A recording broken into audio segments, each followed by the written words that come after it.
Chemical reactivity of alkene,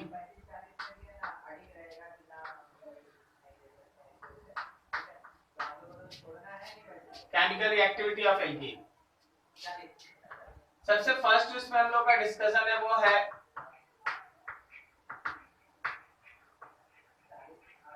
electrophilic addition. Electrophilic addition आप इसमें discuss करते हैं। तो ऑब्वियसली जब आप किसी पर्टिकुलर एल्कीन को लेते हैं तो इसके साथ ए और बी करके कुछ सेक्शन है जो ऐड हो रहा है। पेयर ऑफ इलेक्ट्रॉन एक तरफ शिफ्ट होगा, शिफ्टिंग किधर होगा तो that will be decided on the basis of कौन सा इफेक्ट, इलेक्ट्रोमैग्नेटिक इफेक्ट बोलो, ठीक है, कि जो इलेक्ट्रॉन का पुशिंग नेचर उसके हिसाब से हम लोग लेते हैं तो इलेक्ट्रोमैग्नेटिक इफेक्ट के हिसाब से शिफ्टिंग होगा। जहां भी शिफ्टिंग होगा, अगर मान लो ए पे प्लस और बी पे माइनस है तो ए का प्लस उसके साथ जुड़ेगा, और जब ये प्लस उसके साथ जुड़ेगा तो यहाँ ए आया और यहाँ सी पे प्लस आया। ओके, इसी के प्लस के ऊपर बी माइनस का अटैक होगा तो अटैक अबव द प्लेन और बिलो द प्लेन दोनों हो सकता है। ए पाथ और बी पाथ हम लोग दोनों फॉलो कर सकते हैं। तो ऐसे सिचुएशन में जो तुम्हारे पास प्रोडक्ट बनता है उसमें ए के अपोजिट साइड में भी बी आ सकता है और जिधर ए है उसी साइड में भी बी आ सकता है। अगर ए के अपोजिट साइड में बी आता है तो इसको हम लोग एंटी एडिशन कहते हैं, और अगर ए के सेम साइड में बी आता है तो इसको हम लोग सीन एडिशन कहते हैं। एक चीज ध्यान देने वाला बात यह है कि यहाँ पे जो बना है वो रिएक्शन इंटरमीडिएट एक कार्बोकेटायन है, carbocation which can rearrange itself, वो अपने आप को रीअरेंज भी कर सकता है। सही है? अच्छा, yes, एक ऐसा है रिएक्शन मैकेनिज्म, और एक रिएक्शन मैकेनिज्म में अगर आपको याद होगा जिसमें खास तौर पे एक ही चीज बताया गया, that is bromination. Yes sir, ठीक है। अभी देखो उसमें केवल और केवल क्या होता है, एंटी होता है, ठीक है ना। सेकेंड मैकेनिज्म, या मान लो ए है ऐसा, तो होता क्या है कि इस पर्टिकुलर जहां डबल बॉन्ड का पाई इलेक्ट्रॉन क्लाउड है वहां पे इस ए के थ्रू एक रिंग का फॉर्मेशन होता है, ए बॉन्डेड ए, और इसके बाद ए के अपना पेयर ऑफ इलेक्ट्रॉन लेके हटता है, दूसरा कहीं बॉन्ड्स खोलता है और फिर ये बैक साइड से अटैक करता है। तो हमारे पास जो प्रोडक्ट बनता है वो हमेशा और हमेशा एंटी एडिशन को ही फॉलो करता है। इसमें केवल और केवल एंटी एडिशन होता है, एंटी एडिशन होता है। इस केस में नो रीअरेंजमेंट, कोई रीअरेंजमेंट नहीं होता। क्लियर? अभी हम आपको बताते हैं कि बेसिकली जब आप ऑर्गेनिक केमिस्ट्री में कार्बोकेटायन डिस्कस करते हैं तो याद रखिएगा कि आपका कार्बोकेटायन दो तरह का, one is called conventional carbocation and second one is called non conventional carbocation। Conventional carbocation वो होता है जो जनरली आप कार्बोकेटायन पढ़ते हैं, सिंपल इस तरह का carbocation, they are called conventional carbocation. और इस तरह का जो साइक्लिक रिंग बन जाता है, ठीक है ना, जिसको आप हैलोनियम रिंग कहते हैं, साइक्लिक रिंग टाइप कार्बोकेटायन, उसको हम लोग नॉन कन्वेंशनल कार्बोकेटायन कहते हैं, कार्बोकेटायन। तो जहां बोलेंगे नॉन कन्वेंशनल कार्बोकेटायन याद रखना उस केस में साइक्लिक रिंग के थ्रू प्रोसीड करता है। जहां बोलेंगे कन्वेंशनल कार्बोकेटायन, याद रखना वो सिंपल सिंपल जो कार्बोकेटायन बनता है उसके थ्रू प्रोसीड करता है, so it can rearrange itself. बहुत फंडामेंटल चीज आज बात हो गई। अब इसके ऊपर बहुत सारा रिएक्शन होगा जिसको आपको देखना है, ठीक है। सीन और एंटी एडिशन दोनों फॉलो होगा जब हम लोगों के पास कन्वेंशनल कार्बोकेटायन हो, और केवल एंटी एडिशन फॉलो होगा अगर हम लोगों के पास नॉन कन्वेंशनल कार्बोकेटायन, ठीक है। नोट करो, फिर बहुत सारे रिएक्शन एक साथ देखो।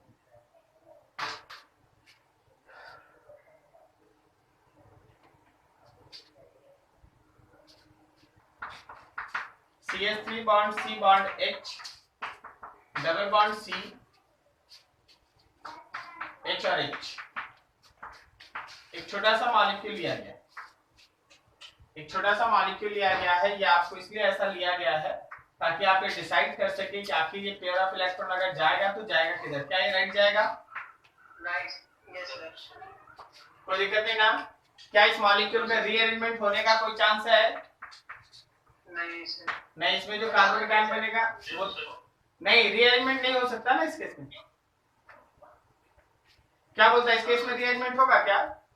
नहीं सर, 2 डिग्री बनेगा। हाँ 2 डिग्री बनेगा, 3 डिग्री का कोई चांस है नहीं, तो जैसे है वैसे ही रह जाएगा, ठीक है। अब देख इसका रिएक्शन, मान लीजिए जैसे अगर हम लोग इसको रिएक्ट करा देते हैं, सपोज हम लोग इसको रिएक्ट करा देते हैं HX के साथ। इस X के जगह आप Cl लिख सकते हैं, Br लिख सकते हैं, और इन सम केसेस I भी लिख सकते हैं। तो ऑब्वियसली जो तुम्हारे पास मॉलिक्यूल बनेगा CH3 बॉन्ड C, 2 H के साथ साथ एक और H इधर आएगा, और यहाँ एक H के साथ यहाँ X भी तो आएगा। Yes sir. क्या बोलता है जो प्रोडक्ट बनेगा वो केवल सीन बनेगा कि सीन प्लस एंटी दोनों बनेगा? दोनों बनेगा। सीन प्लस एंटी दोनों बनेगा, okay. Yes sir. Syn plus anti दोनों बनेगा। चलो देख के बताओ क्या इसमें कायरल सेंटर बन रहा है? कायरल सेंटर नहीं बन रहा। कायरल सेंटर नहीं बन रहा, सही है ना? अरे देख भाई, ये CH3 है, ये भी तो CH3 है, तो आप इन एंसोमर यहाँ नहीं पढ़ेंगे। लेकिन अगर मान लो कायरल सेंटर बन जाता, सपोज हम यहाँ पे हम C2H5 लिख के यहाँ पे हम CH3 लिख देते, तो अलग अलग ग्रुप हो जाता ना। तो वैसे केस में आपको सोचना पड़ता है स्टीरियोकेमिस्ट्री का। अभी इस HX के जगह पे अगर आप इसको रिएक्ट करा देते हैं वाटर के साथ, H2O/H+, ठीक है। ध्यान रखना H2O/H+ के जगह बहुत बार है ना एक्वस H2SO4 भी लिखा रहता है। एक्वस H2SO4 लेगा तो H+ और OH माइनस मिलेगा, और अगर तुम इसी केस में कंसंट्रेटेड H2SO4 लेगा तो ध्यान रखना कि H+ और HSO4 माइनस मिलेगा। क्या ये दोनों रिएजेंट में डिफरेंस समझ में आया? Yes sir. एक्वस H2SO4 का मतलब सीधा सीधा एसिडिक पानी होता है। एक्वस H2SO4 का मतलब एसिडिक पानी होता है। कंसंट्रेटेड रहेगा तब H+ और HSO4 माइनस अलग अलग, ओके। तो हमारे फर्स्ट केस में जो प्रोडक्ट मिलना है वो है CH3 बॉन्ड C, H, एक OH और एक H। ध्यान रखिएगा सीन और एंटी दोनों। और अगर हम इस केस में प्रोडक्ट बनाएंगे तो बनेगा CH3 बॉन्ड C, H, और यहाँ बन जाएगा HSO4। याद रखना फिर से वही सीन और एंटी दोनों।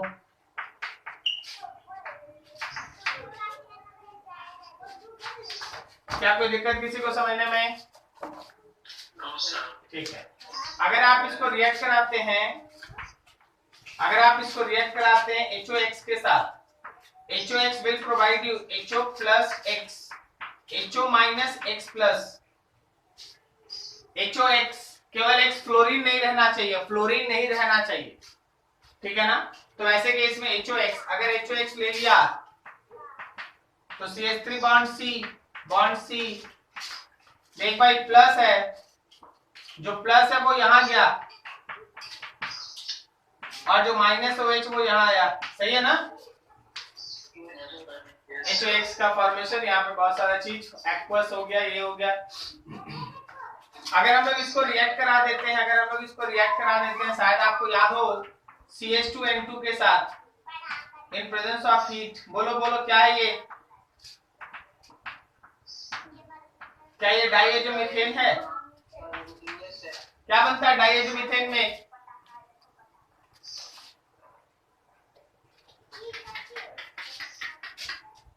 कार्बीन। कार्बीन बनेगा यहाँ पे CHH और यहाँ पे पेयर ऑफ इलेक्ट्रॉन। सब तो भूल गया यार। CH3 बॉन्ड C HH याद है? यहाँ पे एक साइकिल बनेगा, जहाँ डबल बॉन्ड है वहां साइकिल का फॉर्मेशन हो जाता है अगर आप कार्बीन के साथ उसको रिएक्ट कराएं। याद आया? कार्बन के लिए और कौन कौन रिएजेंट है? एक है तो डाइएजोमीथेन, और कौन है जो कार्बन प्रोड्यूस करता है?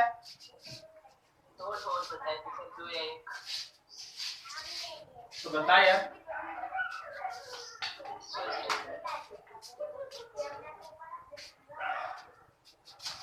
चलो क्या बोले, कोई देख। CH2I2 in presence of zinc।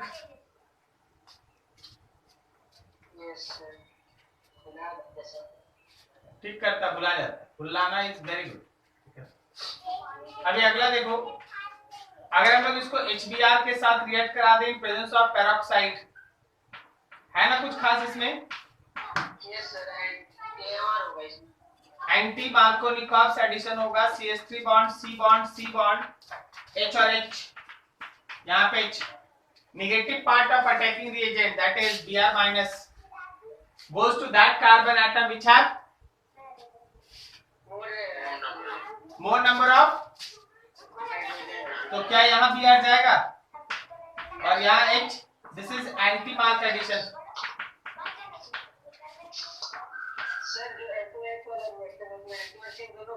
कौन? HOX ये वाला ना? हाँ हाँ ठीक है, लेकिन हम लोग इसमें है ना, हाँ एक चीज हम यहाँ रुकना चाहेंगे। अगर हम लोग यहाँ पे X2 और वाटर ले ले, HOX दो तरीके से ध्यान रखना।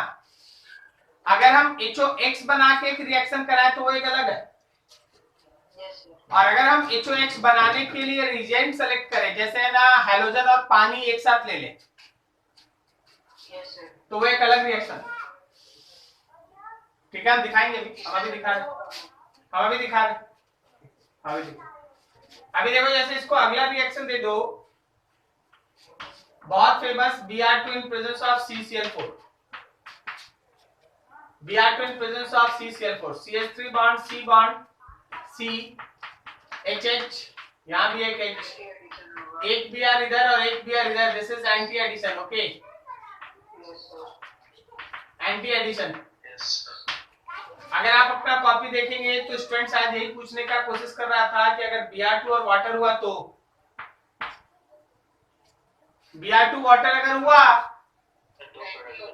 तो फिर से देखना कि HOBr आता है, HOBr, लेकिन इस केस में दो प्रोडक्ट बन सकता है। आपको याद होगा, हम आपको करा रखे हैं CH3 बॉन्ड C बॉन्ड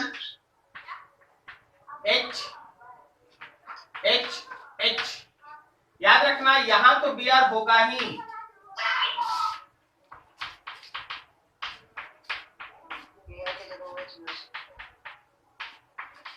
यहां तो Br होगा ही।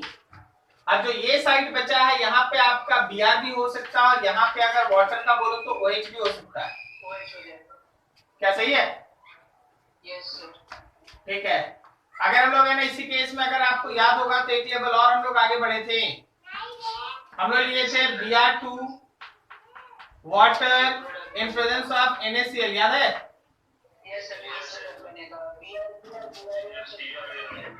CH3 bond C bond CH3 sorry H H H, यहाँ और यहाँ तो Br रहेगा ही, plus CH3 bond C bond H H H, यहाँ तो Br रहेगा ही। इधर दिख रहा है क्या? चलो यही लिख दे, CH3 bond C bond C H H, यहां तो Br रहेगा ही।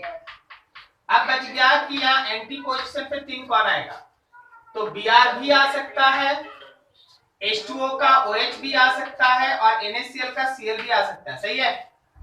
Yes sir. सही सही सही, ठीक है ना। चलो, क्या तुमको ये याद है कि अगर हम लोग इसको रिएक्ट कराते हैं HgOAc whole 2 in presence of water followed by NaBH4, याद आया? Yes sir. ऊपर से CH3 bond C bond C bond H H H इतना रहेगा, यहाँ पे कौन आएगा? यहाँ पे H आएगा और यहाँ पे आएगा OH।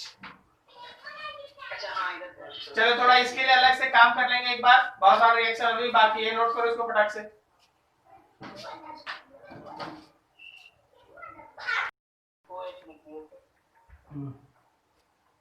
चलो ठीक, बाकी सब समझ गए? याद रखिएगा इस केस में ये जो बना हुआ प्रोडक्ट है वो ईथर है, ईथर बनाने में भी ये रिएक्शन काम आता है। ईथर का फॉर्मेशन आप इस रिएक्शन में करते हैं। चलिए ठीक है, अब जरा देखो,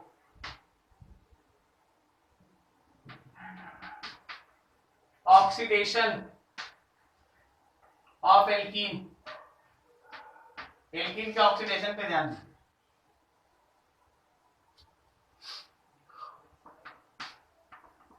आपके पास है एल्कीन, इसको आप कोल्ड KMnO4 के साथ रिएक्ट कराते हैं, टेम्परेचर होता है 273 केल्विन अप्रॉक्स। तो आप याद रखिएगा कि सीन एडिशन के थ्रू डायोल बनता है, सीन एडिशन के थ्रू डायोल। अगर आप इसका रिएक्शन कराते हैं OSO4 के साथ इन प्रेजेंस ऑफ NaHSO3, फिर से बनता है डायोल, सीन एडिशन के थ्रू डायोल का फॉर्मेशन होता है, सीन एडिशन। अगर आप इसको रिएक्ट कराते हैं, अगर आप इसको रिएक्ट कराते हैं HCO3H के साथ परऑक्सी एसिड, फिर से डायोल बनता है, लेकिन एंटी एडिशन का डायोल बनता है, एंटी एडिशन। और सुनो, अगर आप इसका रिएक्शन कराते हैं KMnO4 in presence of heat, KMnO4 in presence of heat, तो याद रखना कि C डबल बॉन्ड C बीच से ब्रेक कर जाता है, C डबल बॉन्ड C बीच से ब्रेक कर जाता है और ब्रेक करके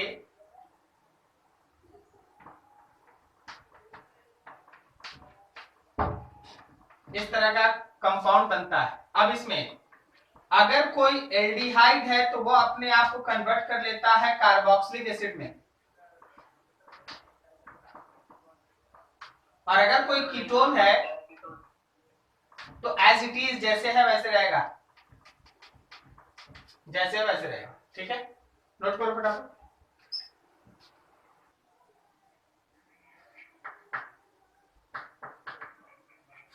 important points for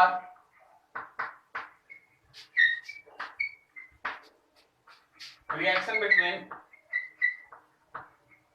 alkene and Br2। Alkene और Br2 के बीच का जो रिएक्शन उसका कुछ इंपॉर्टेंट पॉइंट है वो है इसका कलर चेंज। जब आप किसी एल्कीन को Br2 के साथ रिएक्ट कराते हैं इन प्रेजेंस ऑफ CCl4 तो ये होता है कलर, लेकिन उसके बाद का जो प्रोडक्ट है आपके पास डाइब्रोमो प्रोडक्ट, डाइब्रोमो प्रोडक्ट, याद रखना that dibromo product is colourless, that dibromo product is colourless. वो जो डाइब्रोमो प्रोडक्ट है वो कलरलेस होता है, वो डाइब्रोमो प्रोडक्ट कलरलेस होता है। ठीक है, अब इससे क्या है, this reaction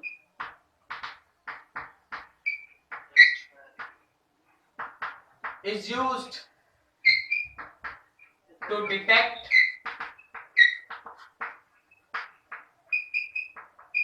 presence of double bond in double bond ही मत मानो, डबल बॉन्ड और ट्रिपल बॉन्ड,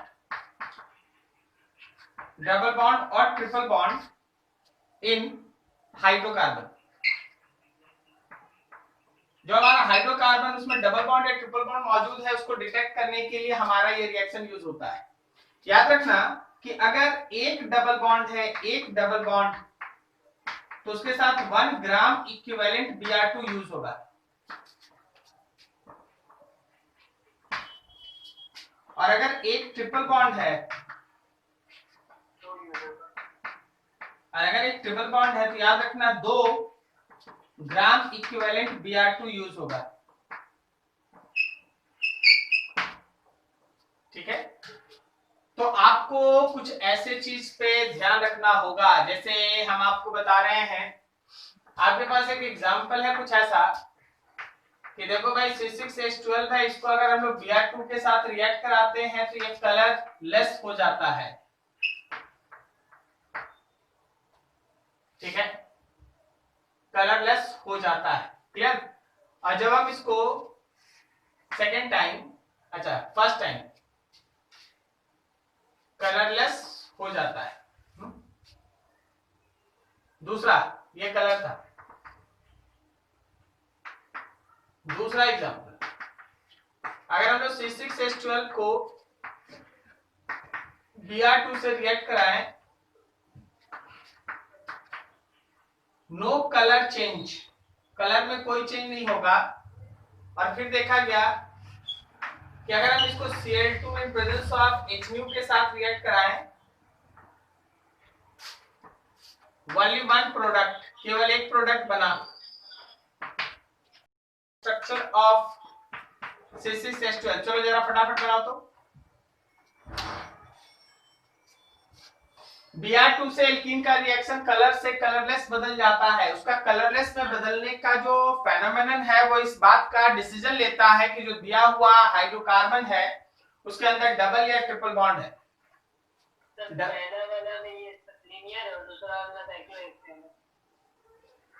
और फर्स्ट वाले में क्या है? लीनियर है, कहीं पे भी डबल बॉन्ड होगा। बिल्कुल सही बोला, मतलब ओपन चेन है फर्स्ट वाला, कहीं भी डबल बॉन्ड डाल दो, position can not be decided. लेकिन सेकंड वाला बताता है कि इसमें कोई डबल बॉन्ड नहीं है, जबकि इसका degree of unsaturation, double bond equivalence 1 आ रहा है ना। Yes sir. तो डबल बॉन्ड इक्विवेलेंस 1 है, लेकिन कोई डबल बॉन्ड नहीं है, इसका मतलब वो क्या है? साइकिल है। तो साइकिल में बताया कि केवल एक प्रोडक्ट बनना चाहिए, तो यही साइक्लोहेक्सेन ऐसा है जिसका केवल एक प्रोडक्ट बनेगा अगर हम उसका क्लोरीनेशन करें और मोनोक्लोरिनेटेड प्रोडक्ट देखें। सही है, अगर हम उसका क्लोरीनेशन करें और मोनोक्लोरिनेटेड प्रोडक्ट देखें तो एक प्रोडक्ट केवल साइक्लोहेक्सेन में बनेगा। चलो अब अगला देखो, अगला देखो, अगर हम इसी का रिएक्शन कराते हैं Cl2 के साथ इन प्रेजेंस ऑफ HNu, और इस केस में 4 डिफरेंट प्रोडक्ट्स, 4 अलग अलग प्रोडक्ट बनता है। बताओ उसका स्ट्रक्चर, स्ट्रक्चर ऑफ C6H12 बोलो।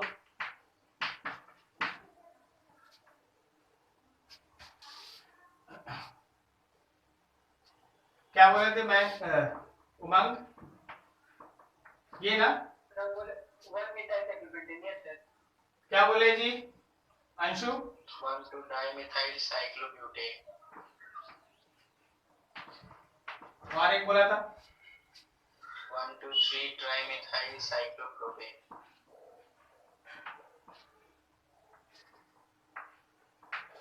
थर्ड वाले में तो खाली एक प्रोडक्ट बन रहा है।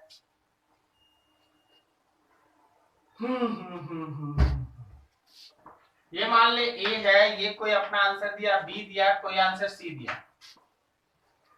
बताओ जी ए केस में कितना अलग अलग तरह का मोनोक्लोरिनेटेड प्रोडक्ट बन सकता है ए वाले में, ए स्ट्रक्चर में, सबको ध्यान लगाओ।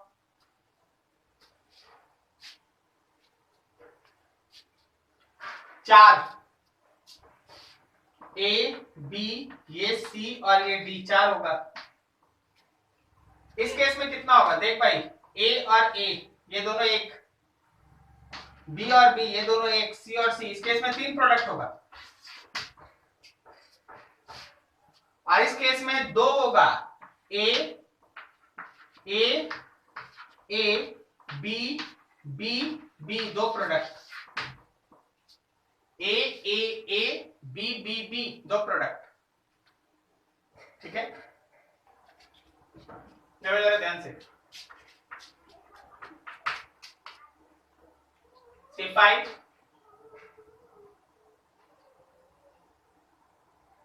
C5 H10 C5 H10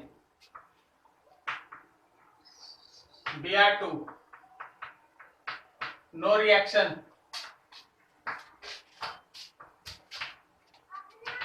write all chain isomer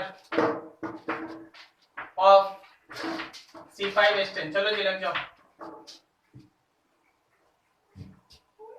chain isomer बनाओ C5H10 का। C5H10 चेन आइसोमर क्या ये है? Yes sir. क्या ये है?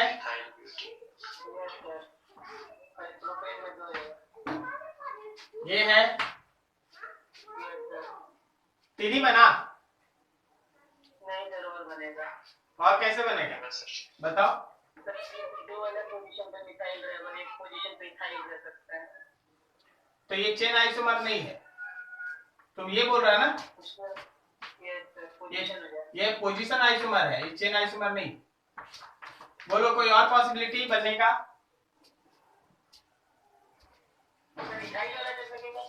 क्या?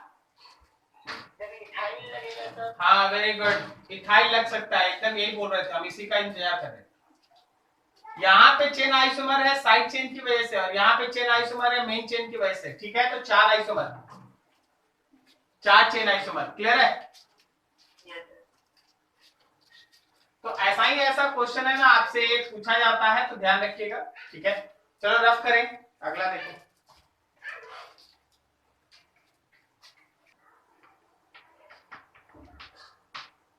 Ozonolysis, ozonolysis.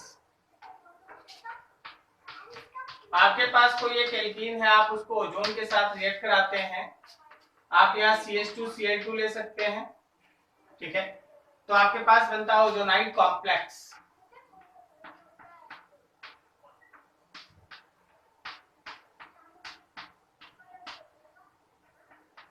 ओजोनाइड कॉम्प्लेक्स का फॉर्मेशन होता है।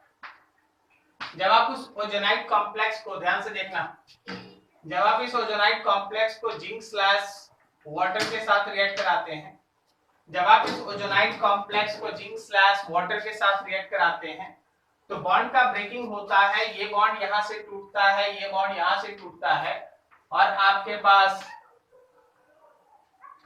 C double bond O, O double bond C, aldehyde और कीटोन का फॉर्मेशन होता है। एल्डिहाइड और कीटोन डिपेंड्स ऑन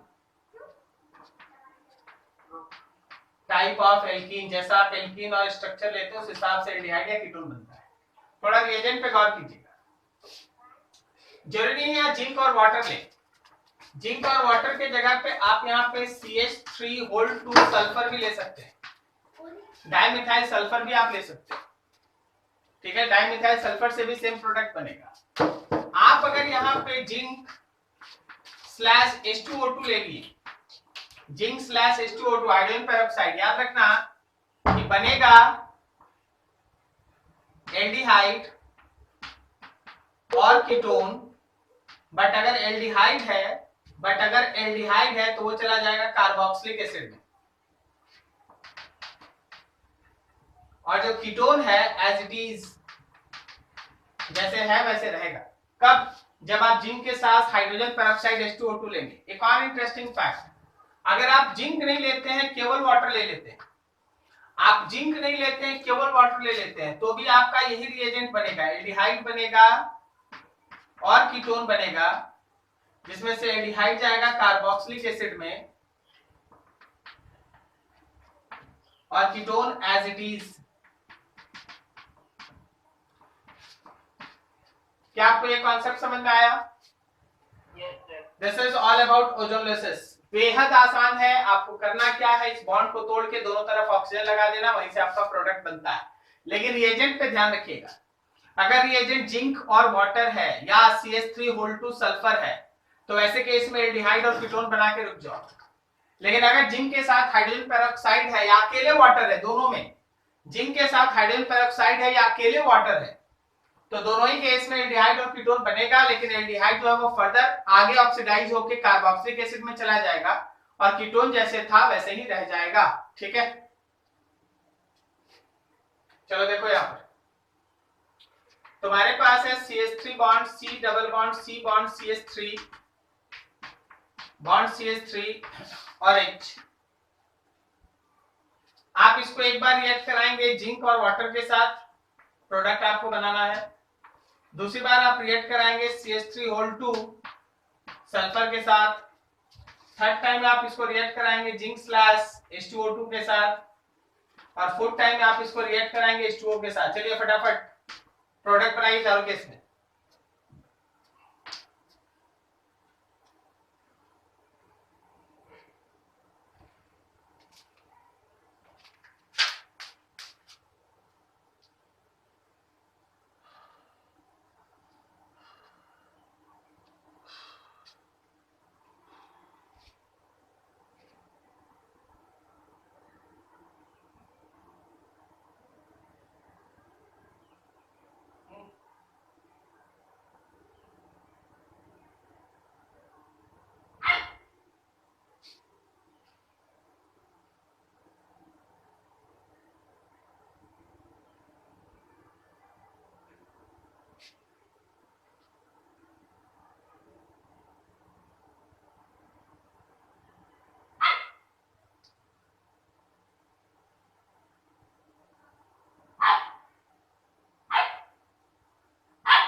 बन गया। तो जो सेकेंड वाला है तो उसमें मैकेनिज्म कौन सा चलेगा?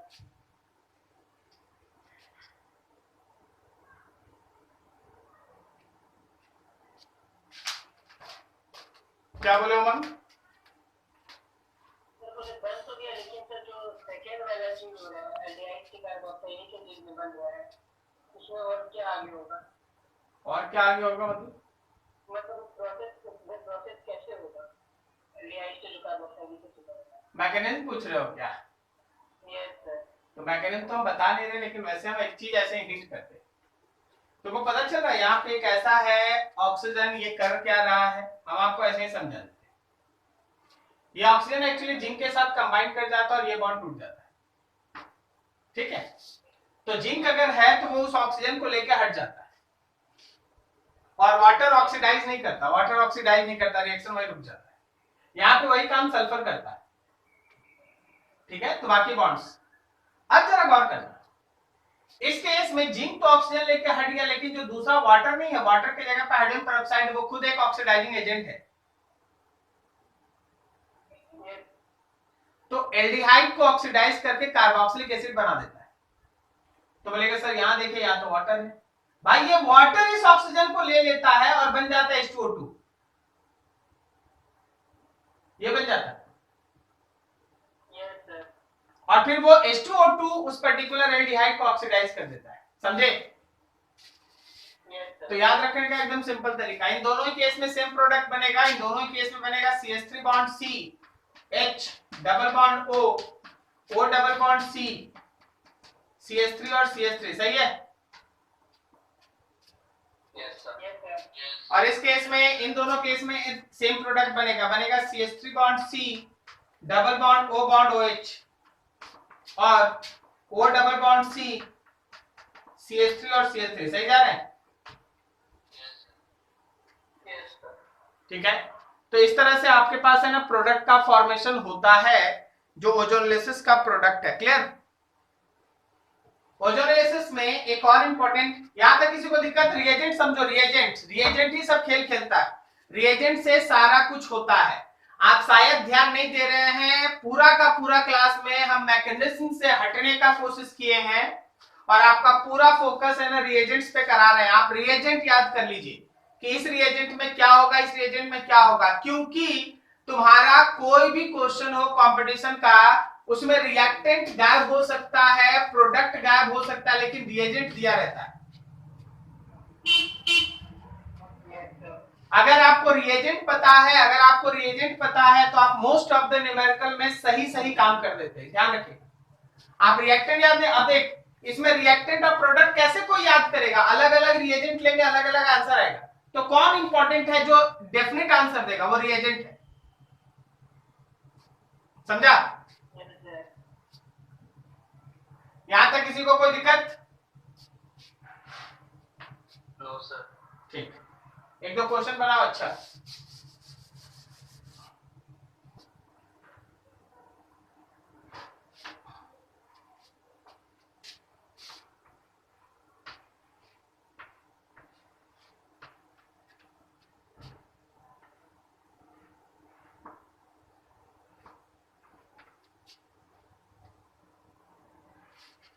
इसको एक बार रिएक्ट कराओ जिंक स्लैश H2O के साथ और इसको एक बार रिएक्ट कराओ H2O के साथ। ओजोनोलिसिस है, ऑब्वियसली ओजोनोलिसिस है। यहाँ पे याद रखना, ये तो सेकंड स्टेप है, फर्स्ट स्टेप में ओजोन है, फर्स्ट स्टेप में ओजोन। चलो भाई, दोनों केस में प्रोडक्ट बनाओ फटाफट, बनाओ फटाफट सर। देख भाई, ये भी डबल बॉन्ड टूटेगा, ये भी डबल बॉन्ड टूटेगा और ये भी टूटेगा। तो फर्स्ट केस में जब ऊपर में प्रोडक्ट बनाएगा, हम दिखाते हैं।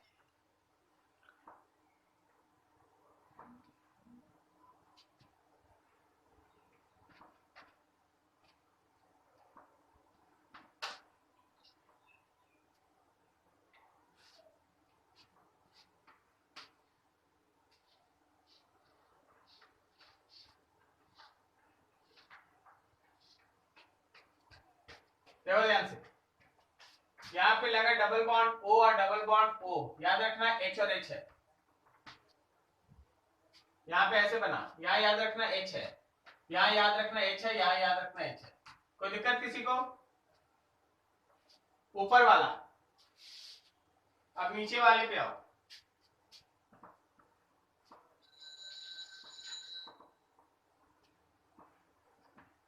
यहाँ डबल बॉन्ड O, हाँ क्या बोला? साथ में अलग वाला लिखे हैं ऊपर में जो है। हाँ ये अलग है ना, ये तो अलग से है ना, ये एक प्रोडक्ट और ये पूरा एक प्रोडक्ट। क्या यस सर ऐसे बना रहे ताकि आपको ठीक ठीक समझ में आ जाए, बस यही है। अब देखो जी, यहां डबल बॉन्ड O लगाएगा तो ये एल्डिहाइड बन रहा है ना, बोल बोलो, क्या ये एल्डिहाइड है? तो ये ओइक एसिड हो जाएगा। ये भी एल्डिहाइड है तो ये वाला भी ओइक एसिड हो जाएगा। ये वाला कीटोन है ना, तो जैसे था वैसे रहेगा, लेकिन ये वाला एल्डिहाइड है तो फिर से ओइक एसिड, ये वाला एल्डिहाइड है तो ओइक एसिड और ये वाला एल्डिहाइड है तो ओइक एसिड। समझा क्या?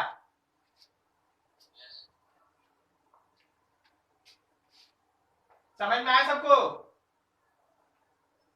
Yes sir.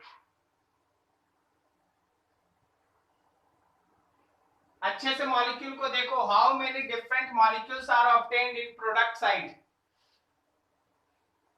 2। एक में ये पूरा है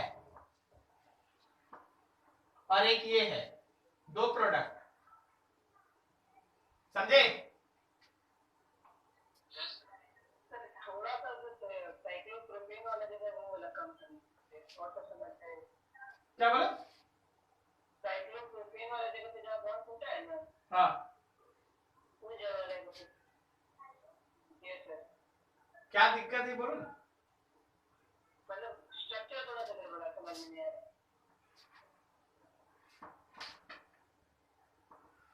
यही है ना? Yes sir. ये डबल बॉन्ड है, यस सर। बीच से टूट गया, वो लो सर। एक ऑक्सीजन इधर, एक ऑक्सीजन इधर, इसमें H लग गया, हो गया? ठीक सर। यही है, हर जगह यही हो रहा है, हर जगह। ठीक है? यहाँ सेकेंड वाले में जो सेकेंड प्रोडक्ट है वो भी तो बनेगा कार्बोक्सिलिक एसिड। तो ये तो है ही कार्बोक्सिलिक। सर ये कहाँ लिखे? यहाँ नहीं लिखे? लिखा वीडियो से ब्लर दिखे।